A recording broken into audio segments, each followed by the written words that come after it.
Hi! Welcome to my vlog.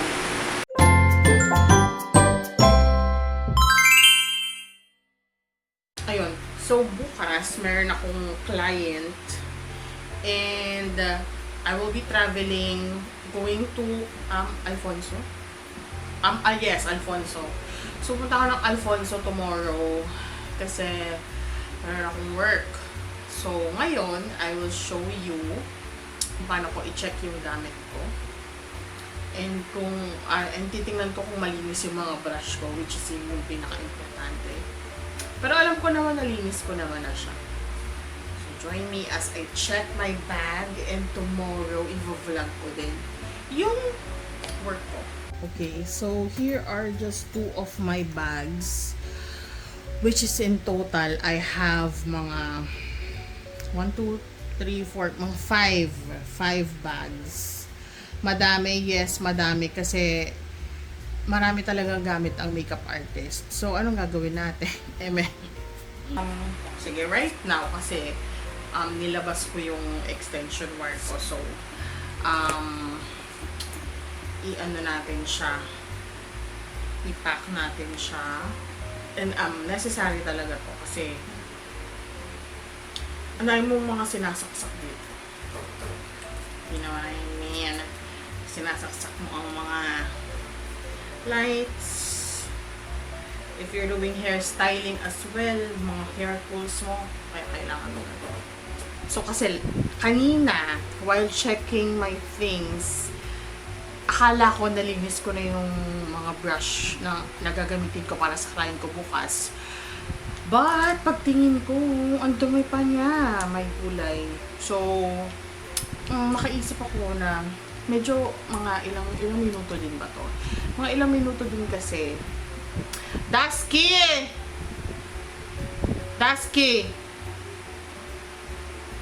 Mga ilang, baka kasi kung ano na naman ang inaano niya.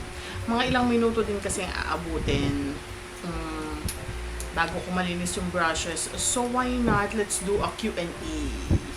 Diba? Ang taray. Kahit walang nagtatanong, tatanungin ko yung sarili ko. Para may mai-content. Kasi may taong naniniwala sa akin. Dito, ilalabas ko siya. Ang taray niya, diba? Diba? Thank you to my friend. To my friend Lovely for believing in me. For always believing in me. Taray. Ganda ka. Ayan, thank you so much for joining. For joining. So, eto na. Mag-ano na tayo, mag-start na tayo. Eto na. I have the questions. Question and answer portion. So, habang naglilinis ng brush, by the way, naglilinis ako ng brush. So, minsan, hindi ako nakatingin sa camera. Pero, ito yung mga tools ko na ginagamit. So, ito. And, paper towels. Paper towels. Not sponsored by Fem. Pero, pwede din Fem kung gusto niyo kukuhanin. Pero, ito talaga yung lagi ko gamit. Ayan siya. Ito. The most trusted makeup brush cleaner by Jessie Reto. Yeah. Hindi din sponsored, pero baka pwede. Pwede, okay? So, question number 1. Are you a saver or a spender? Para po sa mga nakakakilala sa akin, ako po ay isang spender. Yes. And buti na lang, nakapangasawa ako ng saver. Yes, opo. Siya po ay magaling humawak ng pera, buti na lang. At siya ang asawa. At proud ako sa kanya na hindi siya maluho. Next question. What is your most frequently used emoji? Frequently used emoji. Alam mo yung nakatagilid na nakatawa at may luha. Yan. Lagay ko kaya dito yan. Yan, ganyan. Next. Window or aisle seat? Window.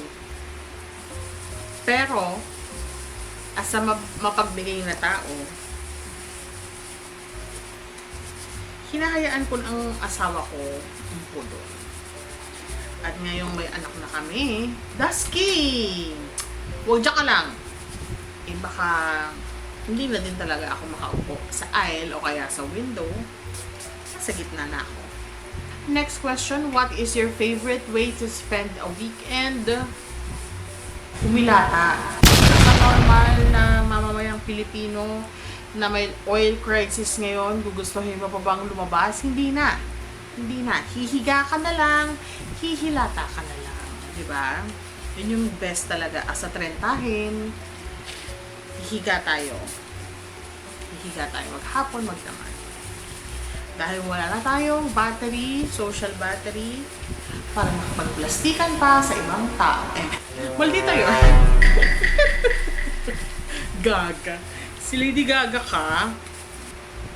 Next question na to. Do you watch YouTube? If so, who is your favorite? Okay. So, right now, current favorite ay ang Walang Kwentang podcast, of course. Especially the Tong Inami content, or basta nandun si Ina. And basta parang ever since na-meet ko si Ina Evans, na-meet talaga. Oo, na-meet ko siya. Mag-i-insert ako ng picture dito. Akala niya, hindi ako. Akala niyo. Parang, siya nga ba yung nagsabi na never meet your idols? I'm not sure kung siya or si Milo. I'm not sure kung sino. Oh my God, mom brain, sorry. Potok-potok na yun. Pero if idol mo si Ina, go meet Ina Evans. Do you know how to play card games? If so, which ones? Ito, sa totoong buhay. Pag tinuruan mo ko ng card game, ngayon, turo mo sa akin ngayon, sige, lalaroin natin yan. Pero, pag matagal na akong hindi nakapaglaro, like for example, yung Pusoy Dos, nalilimutan ko yung rules. Kasi hindi naman ako yung, ano yan? Yung constant player. Constant, meron bang ganon? Constant player. Okay, last question na kasi malapit hindi naman ako matapos with my brushes. So, ayun na lang siya. Konti na lang yan, mabilis na lang yan kasi iba naman dyan malinis. So, last question. What is a goal you are working toward right now?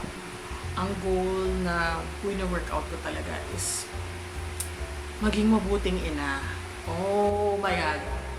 Oh my God, motherhood is like ang hirap niya. Physically, alam mo yung physically, mentally, emotionally, lahat tinitira ng buwak ka ng shit na motherhood na yan. Or si Sia, punyemas na Sia to. Palabasin mo na nga. Naiirita ako sa katok-katok eh. Ayun nga. Kailangan healthy ka, physically dapat healthy ka. Kasi pag niyaya ka ng anak mo makipaglaro sa'yo, ako personally, nagigilty ako pag sinasabi kong I'm tired, pero sa totoong buhay talaga na akong pagod ako. Pagod ang katawang diwa ko kasi feeling ko I'm not that physically healthy. Kasi hindi lang yon, hindi lang sa pakikipaglaro, magpapabukat pa yan sa'yo. Eh yung anak ko 18 kilos, paano na? Yun yung goal ko. Yun yung goal ko. To be a good mother and to be physically healthy this year. Ayun lang. Sana may na medyo magulo, no? Ewan ko ba? So, next time na lang ulit, magchikahan. Pag maayos-ayos na ang mga buhay-buhay natin, ba? Okay, so, ayan na. All goods. Nalinis ko na yung brush. So, tago na natin siya. Tago na natin ang brush.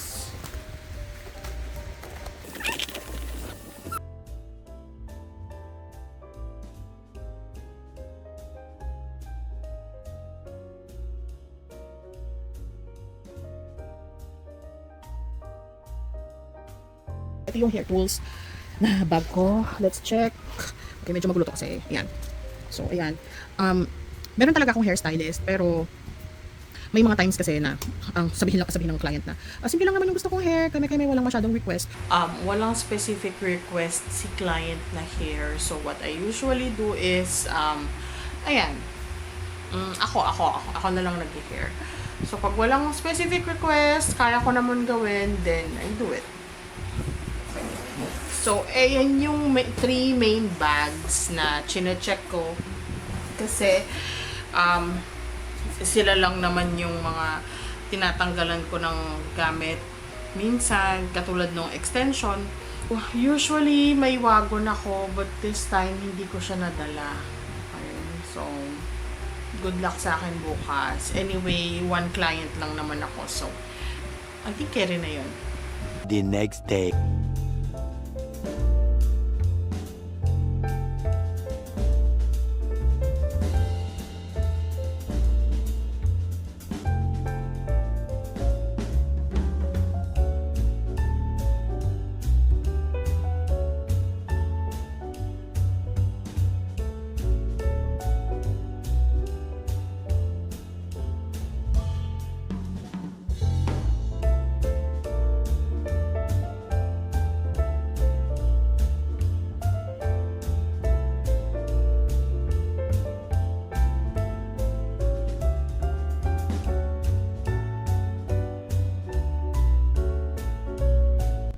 Okay, so on the way to Alfonso na ako ngayon. Medyo inaayos ko lang tong sa mga sasakyan. So ang call time natin ay mga around 10 10:30 ganyan. So let's go. Baka hindi ko muna makapag-vlog kasi syempre nagda-drive ako. So ayun. And sige, mamaya na lang ulit. Tingnan ko kung makakapag-vlog akong eme-eme. Okay, so it's currently 9:36 AM. Medyo maaga ako sa appointment ko. So dumaan muna ako dito sa Twin Lakes. Bibili muna ako ng kape kasi hindi ako inom muna ako ng tubig. So ayun, bibili muna ako ng coffee.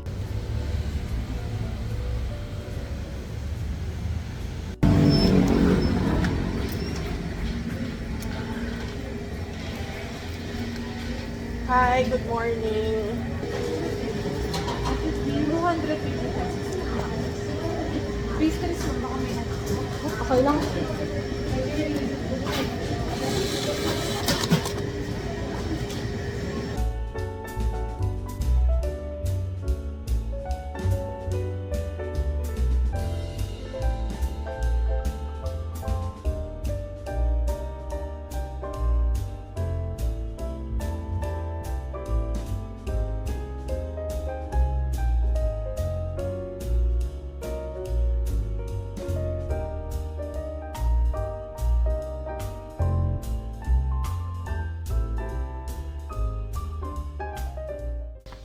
So, nandito lang ata.